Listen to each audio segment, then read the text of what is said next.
Olá pessoal, aqui é o Thiago André e não, esse não é mais um episódio do História Preta. Eu tô aqui para dividir com vocês um trabalho muito especial que a gente desenvolveu com a Audible, o Apartheid Tropical. Nos últimos anos, o História Preta vem contando histórias fundamentais sobre o Brasil e sobre o povo negro. E uma dessas histórias cresceu tanto que virou uma audiosérie original da Audible. Muitos dizem que não existiu apartheid ou segregação no Brasil.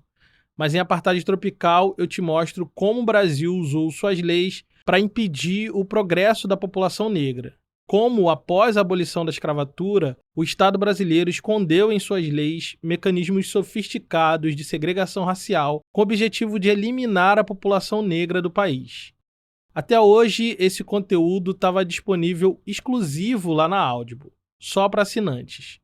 Mas, como estamos prestes a lançar a segunda temporada de Apartheid Tropical, a gente conseguiu trocar uma ideia com a Audible e disponibilizar a primeira temporada completamente de graça aqui no História Preta.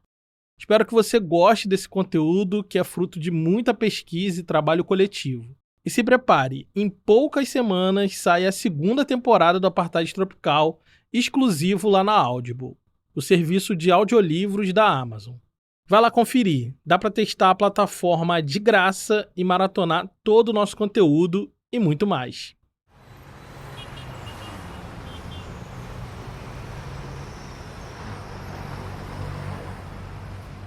Esse som que você está ouvindo é da Avenida Presidente Vargas, no Rio de Janeiro.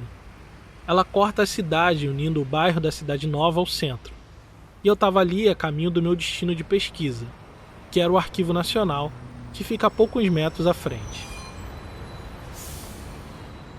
Nesse trecho que eu estava andando, lá no início do século XX, no coração da Cidade Nova, ficava a Praça 11, ponto de encontro de músicos, batuqueiros, capoeiristas, filhos de santo e bambas de todo tipo. Era ali que ficava a casa da tia Ciata, lugar onde Donga compôs o primeiro samba da história, onde João da Baiana, Senhor e outros nomes lançaram as bases da música popular urbana do Brasil. Nos anos 10, ali era o epicentro da cultura negra da capital do país. E por isso se tornou o alvo principal das batidas policiais e das repressões do Estado. Um exemplo disso que eu estou falando aconteceu no dia 11 de outubro de 1928, a poucas quadras da Praça 11. Odiado por um círculo de curiosos, um jovem negro pôs um caixote de feira virado para o chão e botou em cima dele enfileiradas 3 tampinhas de garrafa de cerveja. Na vista de todos, fez uma bolinha com um pedaço de miolo de pão. Colocou ela embaixo de uma das tampinhas no caixote. O jovem estava montando uma banca de jogo de chapinha, passatempo preferido da malandragem da região. Ele embaralhou as 3 tampinhas para que seu desafiante adivinhasse em qual delas ele tinha escondido a bolinha. O que ele não sabia é que bem próximo dali, na esquina das ruas Benjamin Hipólito e Carmo Neto, estava o comissário José Orge Brandão, fazendo uma tocaia que iria acabar com aquele jogo. Havia tempos que a polícia estava de olho nas rodas de jogo de chapinha ali da região. É que para eles, o tal jogo era uma atividade associada a pessoas de vida fácil, de vagabundos acostumados a ganhar dinheiro de maneira alternativa. Enquanto embaralhava as tampinhas, o jovem sentiu a mão do comissário de polícia agarrando sua camisa, que com a ajuda de um policial militar e um guarda civil, levou ele para a delegacia debaixo de varadas. O jovem estava sendo indiciado criminalmente no artigo 399 do Código Penal da República. Ou seja, estava cometendo o crime de não ter trabalho. Isso mesmo. O Código Penal em vigor, promulgado em 1890, trazia um capítulo inteiro com 6 artigos detalhados, dedicados a combater o chamado crime de vadiagem. Segundo a lei, o vadio era toda pessoa incapaz de comprovar profissão, ofício ou qualquer meio de ganhar a vida. Essa lei começou a valer 2 anos depois da abolição da escravidão, momento em que milhares de pessoas negras recém-libertas estavam excluídas do mercado formal de trabalho. Nos primeiros anos da República, o crime de vadiagem foi o principal motivo que levou pessoas à pena de prisão. Era a base legal para o Estado encarcerar gente preta no Brasil. e esse parecia ser o destino daquele jovem pego no jogo de chapinha. Ele foi posto de frente para o delegado. Nos autos de prisão em flagrante, constava que ele já era um vadio conhecido, acostumado a viver de esperteza enganando as pessoas de boa fé. Quando interrogado sobre isso, negou as acusações. Disse que era solteiro, tinha apenas 21 anos, trabalhava no comércio e morava no número 275 da Rua Frei Caneca, que sabia ler e escrever. Ignorando a última parte, o escrivão declarou nos autos que ele era analfabeto e por isso não pôde ler o auto de prisão nem a nota de culpa, sendo indiciado sem ao menos poder se defender das acusações. Teve o dedo lambuzado com tinta preta para colher as impressões digitais e foi fichado como preto de instrução nula e sem profissão certa. Na delegacia foi levado diretamente para a casa de detenção, um depósito de gente que, presas, estavam à espera de um julgamento. Aquele seria só mais um entre milhares de casos parecidos, se não fosse por um detalhe. O preso em questão, o jovem negro de 21 anos, era ninguém menos do que Ismael Silva, um dos maiores nomes da nossa música popular e precursor do samba do Estácio. 6 meses antes dessa prisão, ele tinha fundado, junto com outros bambas do Estácio, a primeira escola de samba da história. Uma das mentes mais brilhantes que a nossa cultura já produziu. Mas naquele instante, era só mais um pretinho esperando o julgamento. E caso fosse condenado, seria encaminhado para a colônia correcional, local destinado à regeneração de bêbados, moradores de rua e vagabundos por meio do isolamento e do trabalho forçado. Ismael seria só mais um entre os mais de 3.000 presos que chegavam lá todos os anos. Numa tacada só, o Estado brasileiro estava encarcerando a juventude negra, sufocando seus principais talentos e matando ainda no berço aquilo que seria uma das maiores expressões culturais do Brasil, o samba.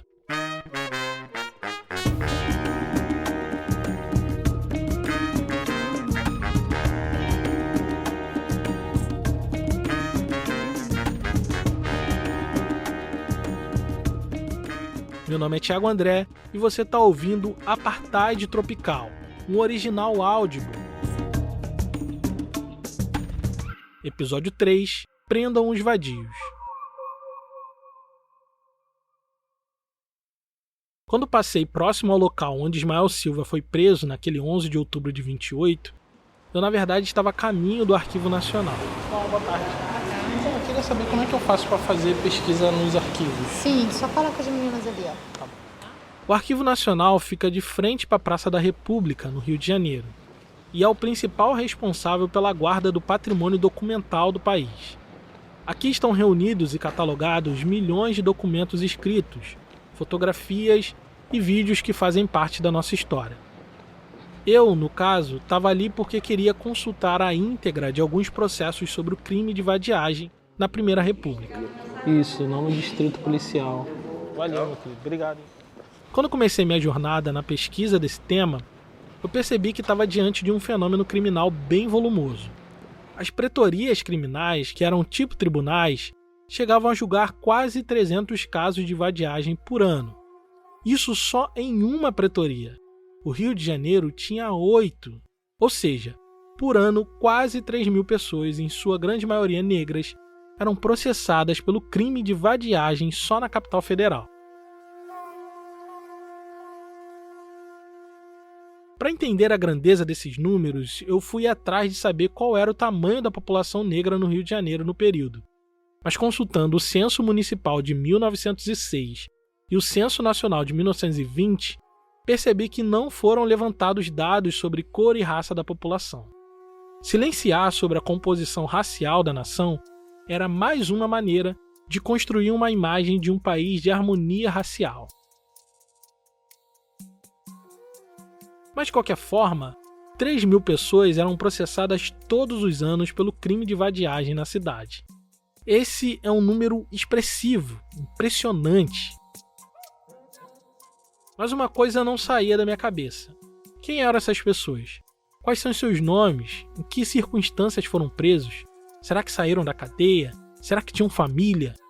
Eu queria encontrar alguma coisa que pudesse dar um rosto para esses números e dados que eu tinha encontrado nas pesquisas iniciais. Por isso eu fui até o Arquivo Nacional para estudar alguns desses processos. Eu me sentei solitário em uma das tantas escrivanias disponíveis no arquivo. Sob a luz do abajur de mesa, eu folheei alguns processos por algum tempo. Todos esses processos seguem caminhos semelhantes. Diante do delegado, o acusado era interrogado e tinha o direito de apresentar a sua defesa. O interrogatório é frio, perguntas protocolares. Qual o seu nome, idade, filiação? Perguntas sobre o trabalho e sobre endereço de moradia. O suposto vadio precisava ser convincente nas explicações, mas quase sempre era contrariado por testemunhas apresentadas pelos policiais. Geralmente eram funcionários públicos ou comerciantes que confirmavam a versão da acusação.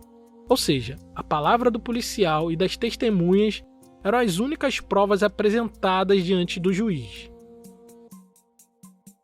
Isso se repete tantas vezes em diferentes processos que parece que são cópias um dos outros, com apenas algumas variações. O julgamento era breve. O juiz pretor geralmente estava interessado em saber se o acusado podia provar se tinha moradia, emprego formal, se houve abuso policial, enfim, só isso. E quase sempre o acusado terminava condenado. Não era feita nenhuma pergunta sobre o cotidiano do acusado, sobre sua família, sua rotina, coisas que eu gostaria de saber um pouco mais. Foi então que eu me lembrei que alguns dos principais nomes do samba, os precursores do samba, foram quase todos alvos da repressão policial e acusados de vagabundos. Alguns deles tiveram presos mais de uma vez e tiveram uma longa ficha criminal baseado no artigo 399. E um deles era o Ismael Silva. Foi nos arquivos da 5ª Pretoria que encontrei aquele processo que eu narrei no início do episódio. Ismael foi preso aos 21 anos como vadio, bem na época que estava prestes a revolucionar o carnaval, com a criação da primeira escola de samba. Mas não só isso.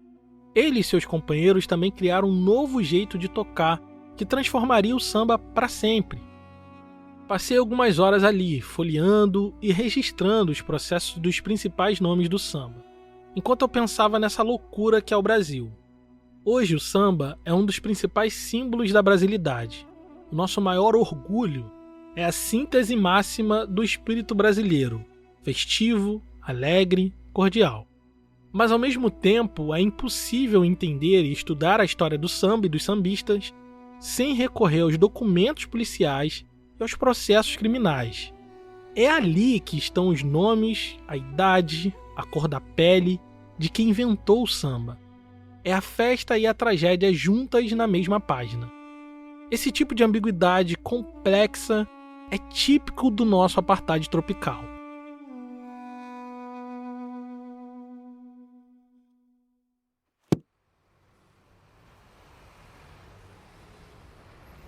Depois de algum tempo ali, eu já sabia bem como o Estado enxergava Ismael e seus companheiros.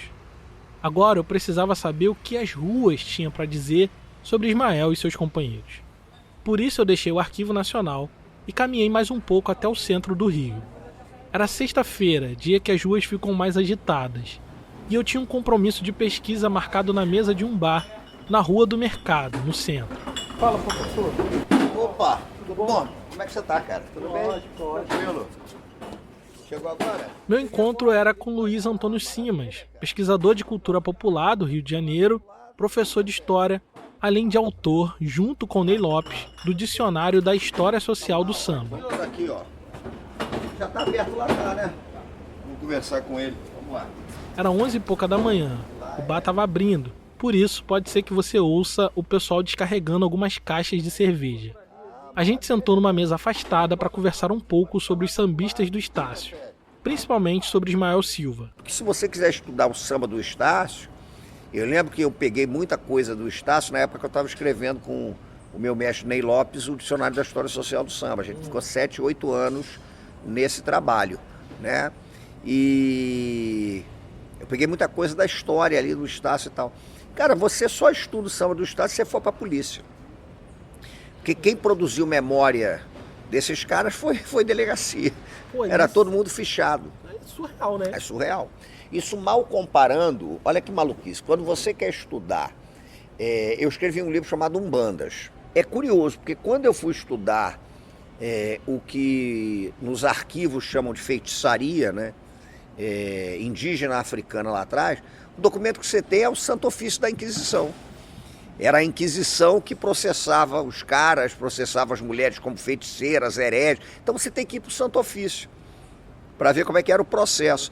Da mesma maneira, para você levantar a biografia da turma do Estácio, Ismael, Bide, Brancura, Marçal, né? Essa turma, Mano Newton, Edgar, dos Capoeira do Estácio, Camisa Preta, Miguelzinho, Meia-Noite, é polícia, cara.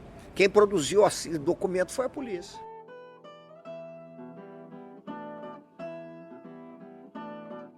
Esse é o vestígio histórico mais cristalino do que é ser negro no Brasil. E desde muito cedo, Ismael Silva entendeu esse drama. A perda do pai, quando ele tinha apenas 3 anos, lançou a família na pobreza extrema. Sua mãe, Emília, passou a trabalhar de lavadeira, mas o dinheiro não era suficiente para alimentar Ismael e seus 4 irmãos. Então Emília teve que tomar uma decisão difícil. Abandonou a pequena vila de Jurujuba, em Niterói, para se mudar para o Rio de Janeiro, a fim de trabalhar como empregada doméstica. Deixou as crianças mais velhas sob os cuidados de familiares e levou consigo apenas o menor, Ismael Silva. Ainda novo, morando em bairros populares, ele passou a fazer alguns biscates como garoto de recados para ajudar a renda familiar. Sozinho circulava pelas vielas da região portuária, Cidade Nova e Estácio. Mesmo sendo muito novo, sabia que era perigoso circular sem companhia por ali. Não que fosse inseguro por causa de eventuais bandidos da região, não. Os números, na verdade, sugerem que a maior ameaça para uma criança negra como Ismael eram os próprios agentes da lei. É que desde o início do século XX, a polícia passou a encarcerar crianças desacompanhadas como medida preventiva para que não se tornassem adultos desocupados. Em janeiro de 1914, ano que Ismael tinha 9 anos, foram efetuadas 104 prisões nas delegacias de polícia da capital. Dessas, 41 eram de crianças pegas desacompanhadas. O procedimento já era conhecido. Caso não aparecesse nenhum responsável, as crianças eram recolhidas para a colônia correcional, assim como se fazia com os adultos. Ismael sobreviveu a tudo isso e chegou no fim da adolescência mais esperto do que nunca. Com poucos anos de vida, ele já era um sobrevivente. Amante da música, foi por essa época que ele colou num grupo de batuqueiros do bairro do Catumbi, onde morava com a mãe. Aprendeu a tocar tamborim e outros instrumentos de percussão para participar da roda de samba que tinha na rua de casa. Foi ali que começou a compor os seus primeiros sambas e a trilhar o caminho da arte. Mas foi só aos 20 anos de idade que ele fez um movimento que iria mudar a sua vida para sempre. Pegou tudo que tinha e foi morar no bairro do Estácio. O Estácio hoje, no Rio de Janeiro, a gente talvez não tenha uma percepção do que ele era, porque a cidade passou por muitas reformas, né, urbanas. O Estácio era muito colado na zona portuária. E, de certa maneira, uma cidade portuária, ela se caracteriza pelas encruzilhadas mais diversas. Antes da Avenida Presidente Vargas ser construída, nos anos 40, atravessando o bairro e destruindo a Praça 11, o Estácio, que recebeu esse nome em homenagem ao fundador da cidade, era um bairro de conexão. Ficava colado na Cidade Nova, conectando o centro à Zona Norte, o Morro do São Carlos à região portuária. Era uma verdadeira encruzilhada cultural. E o Estácio é curioso, porque o Estácio era uma região muito marcada pela presença de crioulos, né, dos descendentes de africanos nascidos no Brasil, tinha muito ali. Estácio foi muito marcado pela presença de ciganos, daqueles ciganos da Cidade Nova, do Catumbi, né?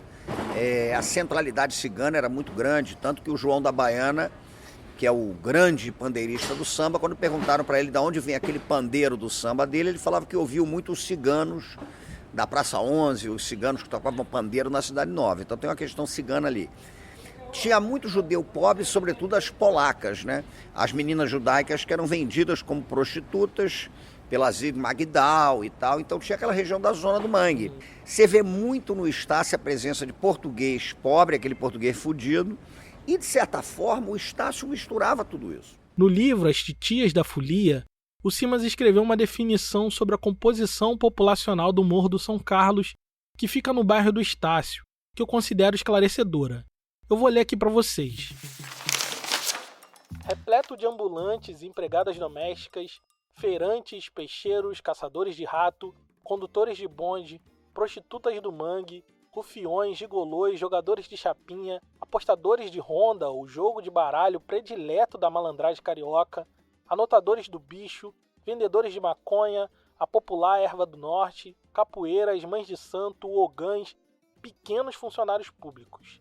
Eles davam ao morro, em consequência ao Estácio, uma vitalidade única, marcada pela tênue fronteira entre a beleza e a violência, a arte e o crime, a fome e a festa, a macumba e a missa. E o Estácio trazia tudo isso, né? E era visto como uma região, na lógica da polícia, extremamente perigosa, né? Via-se o Estácio como um perigo, via-se o mangue como um perigo. E é ali que está sendo codificado o samba urbano do Rio de Janeiro. É uma nova geração de sambistas que está surgindo ali. Os pioneiros do samba, os primeiros criadores, Donga, João da Baiana, Senhor, Tia Ciata, fizeram história nas primeiras décadas do século XX. A geração de Ismael é outra, se localiza na década de 20. É uma geração que está pensando o samba sob uma nova ótica, que faria uma verdadeira revolução rítmica, dando ao samba a cara que ele tem até os dias de hoje. O samba que vai se codificando na Bahia, é a chula do recôncavo e tal, ele é para você dançar na roda, parado, batendo umbigo, umbigada.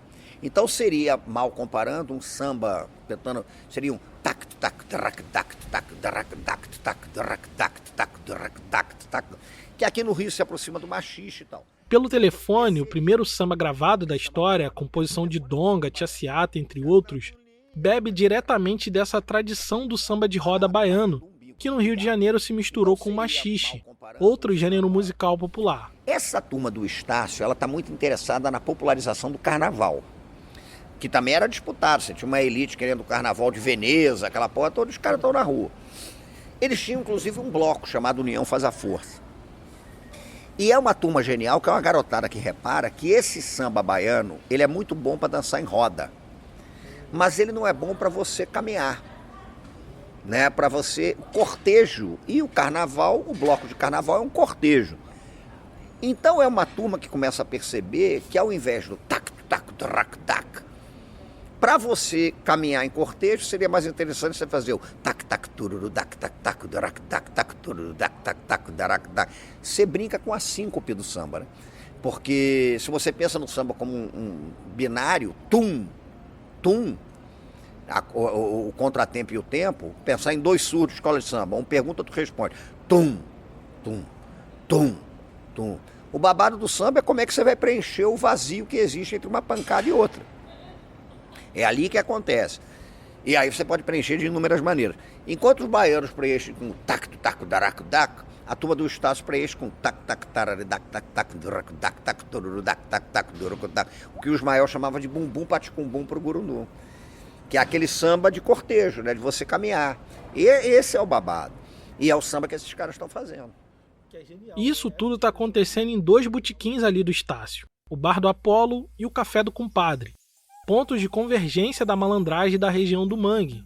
Gente como Henrique Cabeça Grande, Mãozinha, Nanau, Geraldo Vagabundo, Bide, Baiaco, Brancura e Ismael Silva.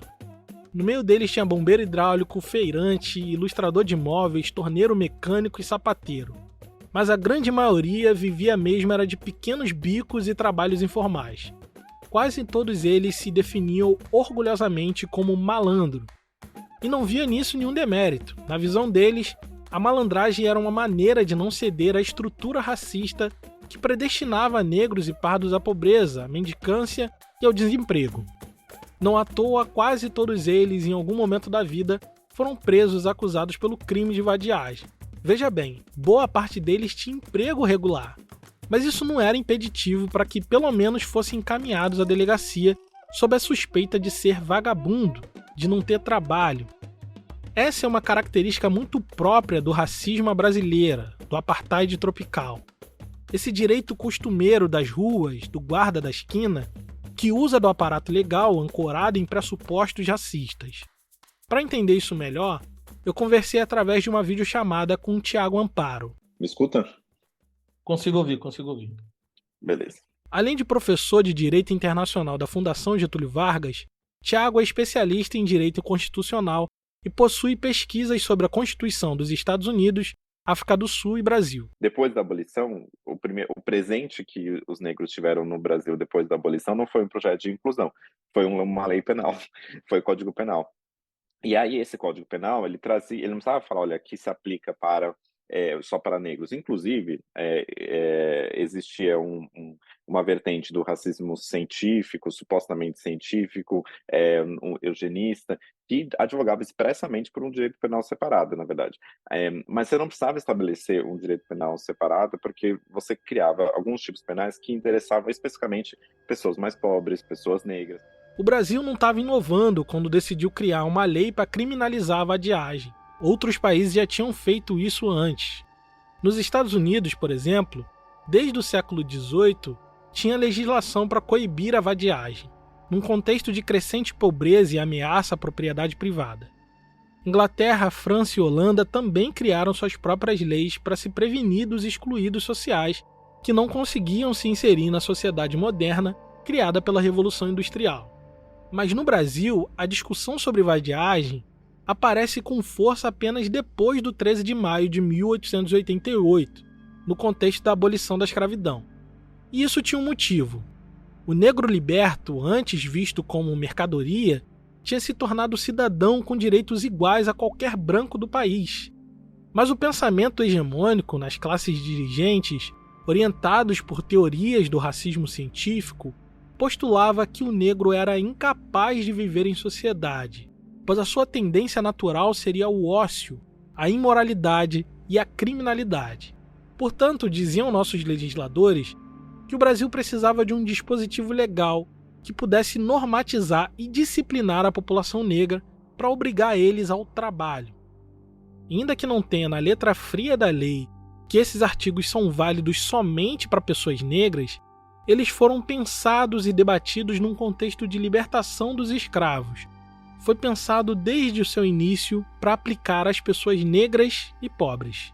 Então a gente vive num país que se acostuma muito a um racismo envergonhado, né?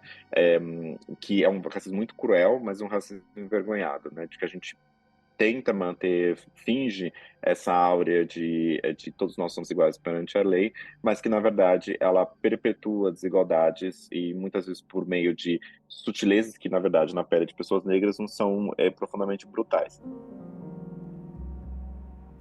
Essa população negra e pobre, resultante de séculos de escravidão e uma abolição sem inserção social, era considerada pelos legisladores como uma classe perigosa. Isso fica claro no discurso feito pelo deputado Samuel McDowell, que apesar do nome estrangeiro, era bem brasileiro, nascido em Pernambuco. A lei produzirá os desejados efeitos compelindo-se a população ociosa ao trabalho honesto, minorando-se o efeito desastroso que fatalmente se prevê como consequência da libertação de uma massa enorme de escravos, atirando no meio da sociedade civilizada escravos sem estímulos para o bem, sem educação, sem os sentimentos nobres que só pode adquirir uma população livre. Ele está falando isso poucos meses depois da abolição da escravatura. Então não era sem motivo que a polícia perseguiu os sambistas do Estácio. A motivação era justamente o racismo que orientou a escrita do Código Penal de 1890. Enquanto estive pesquisando o crime de vadiagem no Arquivo Nacional, eu me deparei não só com o processo do Ismael Silva, mas também de alguns dos seus amigos sambistas do Estácio. É o caso de Silvio Fernandes, mais conhecido como Brancura, que ganhou esse apelido graças ao tom retinto e brilhante da sua pele. Era flautista e compositor, além de ter sido um dos fundadores do Deixa Falar, que teria sido a primeira escola de samba da história. Mas para a polícia, ele era só mais um vagabundo criminoso do Estácio. Sua ficha criminal tem dezenas de passagens por vadiagem e mais entradas na prisão do que o número de processos encontrados até agora. Outro que foi preso inúmeras vezes pelo crime de vadiagem foi Oswaldo Caetano Vasques, conhecido como Baiaco, que era compositor de vários sambas conhecidos, amigo de Ismael Silva e também foi fundador da primeira escola de samba. Entre 1926 e 1930, ele foi arrolado em nada menos do que 18 inquéritos policiais, muitos deles por vadiagem. Na verdade, quase todos eles tinham muitas passagens pelo crime de vadiagem. A polícia prendia sempre eles de novo e de novo, de maneira que se tornaram figuras conhecidas nas delegacias do Rio de Janeiro. O motivo para isso era simples. No artigo 400 do Código Penal, previa que em caso de reincidência, o infrator poderia ser recolhido para as colônias penais estabelecidas em ilhas marítimas ou nas fronteiras do território nacional. No caso do Rio de Janeiro, eram enviados para a colônia correcional de Dois Rios, na Ilha Grande. Lá, o preso era submetido a sessões de tortura e trabalho forçado para a regeneração da sua conduta criminal. Para a polícia acusar e prender alguém por vadiagem, era necessário muito pouco. A simples posse de instrumento de percussão poderia ser encarado como um motivo para interrogar alguém sob a suspeita de vadiagem. Aliás, desde sempre, ser negro no Brasil era motivo de suspeição. E ainda hoje há um debate jurídico acontecendo sobre a legitimidade do perfilamento racial. Perfilamento racial é o nome que se dá quando as forças policiais fundamentam sua suspeita baseado na raça, na nacionalidade ou origem étnica para sujeitar alguém a uma batida policial. Termo que o Tiago Amparo nos ajuda a entender. Tem uma frase do chefe da Polícia do Rio de Janeiro de 1833 a 1844, que é o Eusébio de Queiroz. E ele tem uma frase muito boa que resume o que é perfilamento racial, até nos dias de hoje. Ele diz o seguinte: mais razoável a respeito de pretos é presumir a escravidão, enquanto por assento de batismo ou carta de liberdade não mostrar o contrário. Ou seja, o que ele está falando você olha uma pessoa negra, você pressupõe que seria uma pessoa escravizada ou uma pessoa em qualquer outra condição de subordinação e não uma pessoa livre, né, até que se prove o contrário. Então, o perfilamento racial tem a ver com que o tratamento de pessoas negras como inerentemente suspeitas. E então, portanto, a própria legislação brasileira, ela diz que isso está sendo discutido no STF. Ela diz que para abordar uma pessoa, a polícia precisa ter uma fundada suspeita. Esse é o termo que o direito utiliza, fundada suspeita. E que pode ser várias coisas. Por exemplo, você pode a polícia olhar e ver que você realmente está cometendo um crime naquele momento, ou você está com o importe de uma arma, de alguma droga, alguma coisa dessa natureza. Mas você precisa ter uma justificativa objetiva para você falar que existe uma fundada suspeita. O perfilamento racial, ele baseia a suspeita simplesmente por ser uma pessoa negra e ela é parada pela polícia. Analisando os processos dos sambistas do Estácio, é isso que se apresenta. A fundada suspeita dele geralmente está relacionada às atividades de entretenimento e manifestação cultural de origem negra. E apesar de tudo isso, eles estão produzindo o que havia de mais moderno e inovador na música popular urbana do Rio de Janeiro. Luiz Antônio Simas me falou algo sobre isso naquela mesa de bar que eu nunca mais vou esquecer. A República, ela intencionalmente fecha qualquer caminho institucional de acesso das pessoas que descendiam de escravizados ao exercício da cidadania. Então a educação está fechada, o parlamento está fechado, a faculdade está fechada, ainda não havia universidade, mas havia curso superior, está fechado, né? O racismo brasileiro tem aquela sutileza de dizer que o negro pode votar perfeitamente, só que você proíbe o voto do analfabeto no momento em que 70% da população é analfabeto. Então está tudo fechado. Mas, ao mesmo tempo, a geografia da cidade, ela é um caldeirão que inviabiliza até uma certa noção de periferia, cara. Porque está todo mundo misturado naquele troço, né? Então, os contatos são muito frequentes. Você vai... E mais do que isso, olha onde essa elite se ferra. Quando você fecha os canais institucionais, você não consegue fechar o que eu chamo, conceitualmente, eu proponho que se trabalhe como fresta. A cultura afro-carioca ela é uma cultura de fresta. Porque você ergue um muro institucional, cara, mas tem qualquer muro, você vai ver que tem tua brecha, você tem a porosidade, e ali você vai construindo sentidos, vai construindo sociabilidade. E um dos caminhos viáveis de ascensão do negro no pós-abolição é a música popular. E não seria diferente com Ismael Silva. Assim como grande maioria dos negros, ele estava sobrevivendo a um Brasil que não só fechou as portas da institucionalidade, como também estava à espreita em cada esquina, esperando para pôr gente como ele na cadeia. Mas as portas da indústria musical estavam prestes a se abrir para ele, e o responsável por isso seria um dos seus amigos do Bar do Apolo, Alcebiades Barcelos, mais conhecido como Bide. A oportunidade surgiu quando Bide encontrou na gafieira Estrela d'Alva o cantor campeão de vendas do momento, Francisco Alves. Conhecido como o Rei da Voz, Francisco Alves fez carreira como cantor oficial da gravadora Odeon. Ele tinha a voz bonita, mas também tinha a cor da pele certa. Era branco, cabelo liso, dentes alinhados, tudo aquilo que aquela sociedade racista valorizava. Desde quando tinha começado até os dias que encontrou o Bide na gafieira, ele já tinha gravado mais de 500 músicas de diferentes gêneros. Machixe, modinha, tango, samba, e naquele tempo era comum que gravassem músicas populares das ruas, na voz do cantor oficial da gravadora. Mas Chico Alves estava querendo dar um passo além e gravar composições inéditas, coisas nunca apresentadas em lugar nenhum. E ele não tem para onde correr, porque quem está fazendo música urbana no Rio de Janeiro é o preto, cara.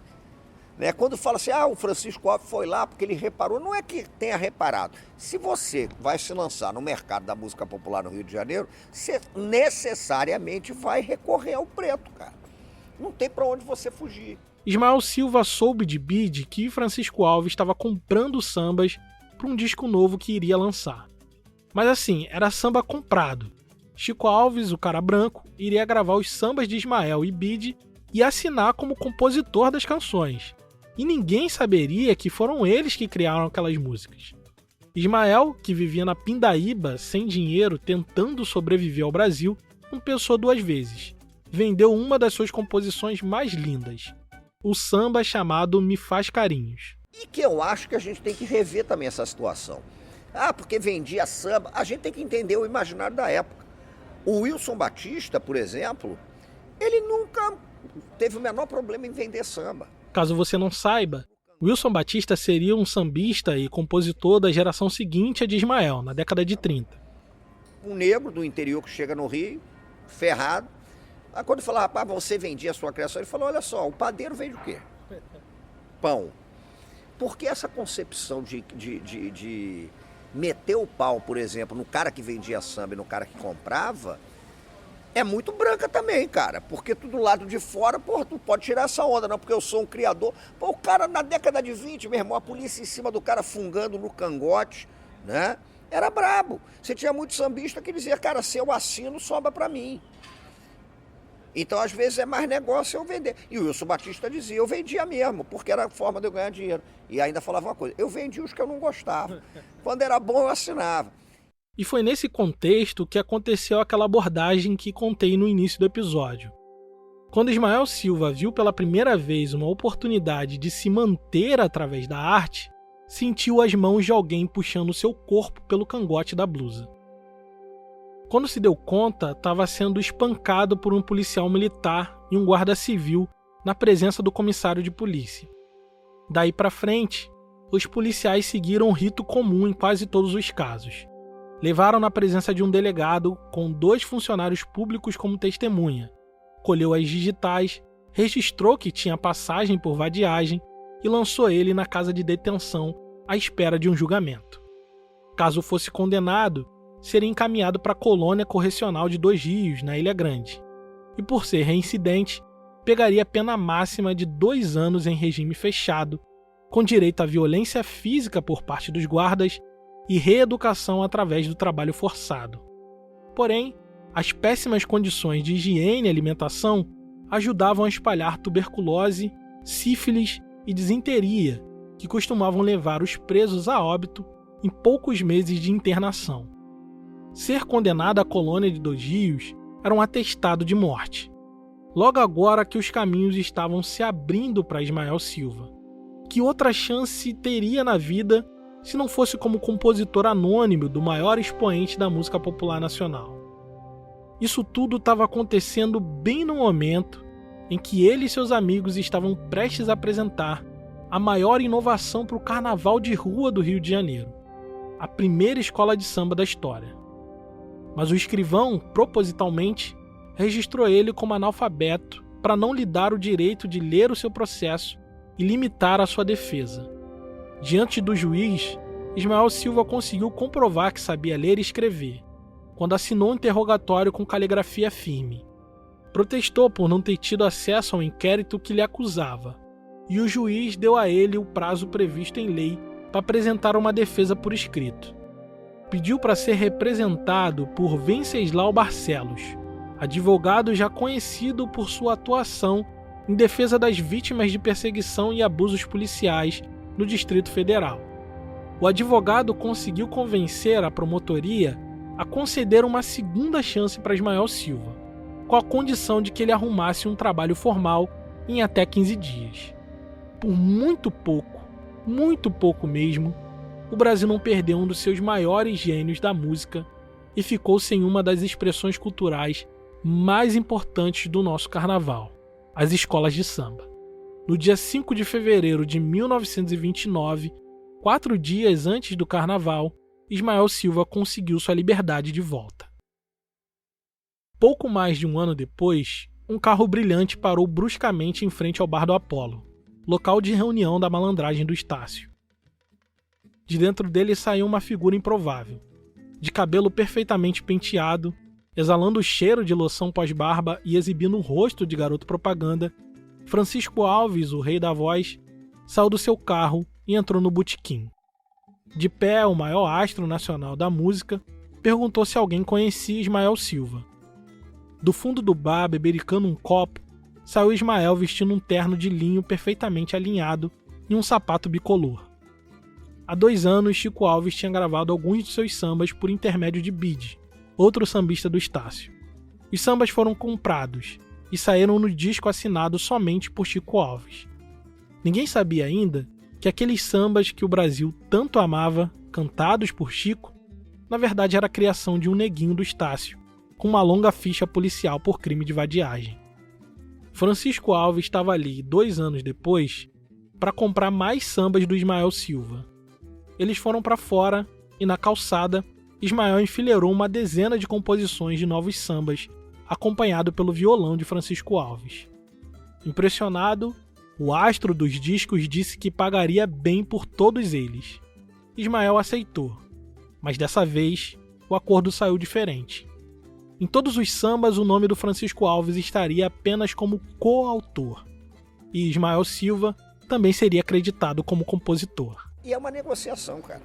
Porque para eles era interessante como? Porque você botava o samba no rádio, os caras sabiam o perrengue que era, os caras tinham plena consciência. Porra, não é o branco que vai dizer pro preto que ele sofre, o cara tem consciência. Então você vai pegar um Ismael que vai saber o seguinte: meu irmão, qual é a chance que eu tenho? É entrar no mercado que está se formando no rádio. Porra, vão querer quem? Um cara com a estampa aí do Francisco Alves numa sociedade com 400 anos de escravidão ou eu? Qual é o caminho que eu tenho para chegar lá? Ninguém tinha dúvidas de que uma parceria fixa com Francisco Alves era o caminho mais curto para a glória.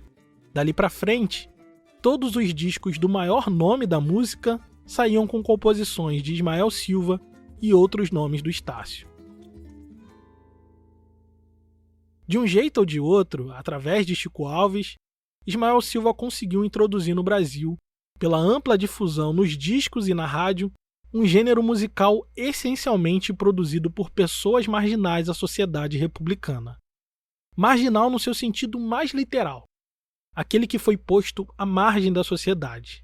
É dali que está nascendo um dos principais traços da nossa identidade nacional. Então é muito doido, que ao mesmo tempo que o samba vai se legitimando como o ritmo por excelência, que pode até ser cooptado pelo Estado, para servir como exemplo de construção de uma certa identidade nacional, você está prendendo os caras, pô. E aí é uma coisa que eu defino como uma frasezinha. A legitimação do samba não é acompanhada da legitimação do sambista. E essa é a característica mais profunda do apartheid tropical, do racismo à brasileira. Sua perversidade mora nas sutilezas, porque é muito fácil dizer que aqui não tem violência racial ou segregação, quando a principal manifestação musical brasileira é fundada em tradições africanas. Daí eles dizem: olá, nós não somos racistas, nós amamos o samba. Isso dito no mesmo momento em que prende o sambista. Para sobreviver a tudo isso, assim como Ismael Silva, o negro brasileiro teve que encontrar as frestas nos muros erguidos pelo sistema e negociar a maneira de sobreviver e resistir. Também, mas vai além da resistência. Porque resistir, se você pensar, é o outro te pautar o tempo todo, cara. Você vai pegar a física, o que é resistir? Vem um movimento, uma força, e você se contrapõe àquela força. E a ética da malandragem afro-carioca não é só você se contrapor a uma força que está te ferrando. É mais do que resistir, é inventar. Os caras estão inventando um outro troço, cara. Resiste, a resistência faz parte desse processo, mas você dá o passo além, você está inventando um negócio diferente. E foi justamente a nossa engenhosidade, a nossa inventividade e a capacidade de criar do zero um novo caminho que nos trouxe tão longe. Muitos ficaram pelo caminho, muitos morreram nas prisões precárias erguidas pelo Estado para nos matar. Mas muitos outros sobreviveram de maneira brilhante, usando a ginga e a malandragem para vencer a precariedade. Foram mentes inventivas como as de Tia Seata, Tia Perseliana, Donga, João da Baiana, Bide, Baiaco, Brancura, Ismael Silva e tantos que nos trouxeram tão longe. É a festa feita na fresta. É a inventividade a serviço da nossa sobrevivência.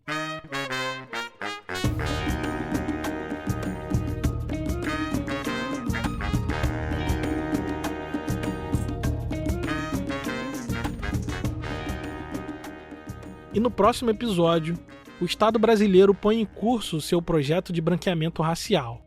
O plano é trazer imigrantes europeus para substituir a população negra no trabalho livre. Mas um grupo de operários negros vai articular estratégias de resistência que farão de uma pequena cidade do interior um dos maiores redutos negros do Brasil. Uma cidade que, curiosamente, fica no sul do país.